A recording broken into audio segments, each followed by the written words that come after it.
Hello friends आउ गोटे fresh blog को स्वागत जनाऊँगी। समस्ते जाती इवनिंग टाइम रे डेट पाई किंतु मो स्वामी मते नहीं जाइछन्ते बुढ़ा खरा बेलियाटारे गोटे डेट रे घरू बाहरी आसी दुकान पाखे गाड़ी अटके दे बाबू आमर जाइछन्ती। मु भाबिली मते ठकई देलेनी तो नाई मो मते पुणी ठकिबे पुणी स्त्री को ठकिले से जानि नांती ता परिणामटा कोन हबो। तो आमे आज आसीलु बैसिंगा पाखरे थिबा रेड चिली ढाबा प्रथमे आसिक आमे गोटे सूप ऑर्डर करथिलु काहेकि पेट भितर दौड़ुवा मूषा मानक शांत करैबा पई।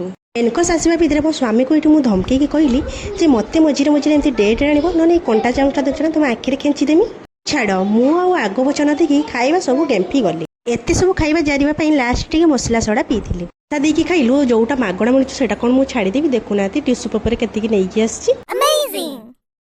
तो आमे आसिक पहुँची गलु आमर मेन डेस्टिनेशन ले बालेश्वर रे नुआ खुलिथिबा जुडियो शॉपिंग मॉल ले आसिक पहुँची देखला बेलू जहाँ आमर एक्सपेक्टेशन थिला सेटा सब भांगिकी चुरमार हो गला कहीं ना सेठी एते किछि भलो कलेक्शन नथिला और जहाँ भी थिला लिमिटेड ही थिला। मते किछिटा कुर्ती भल लागला किंतु पिंधिला पर जमारू भल लागलानी।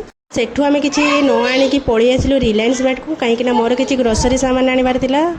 आमे जो आशा जाइथिलु आमर किछि लाभ हेलानी तो स्वामी स्त्री आमे मन दुख रे घर को फेरी आसी। जदि वीडियोटी भल लागि ताई जिबा बेले सब्सक्राइब टी निहाती करिकि जिबे।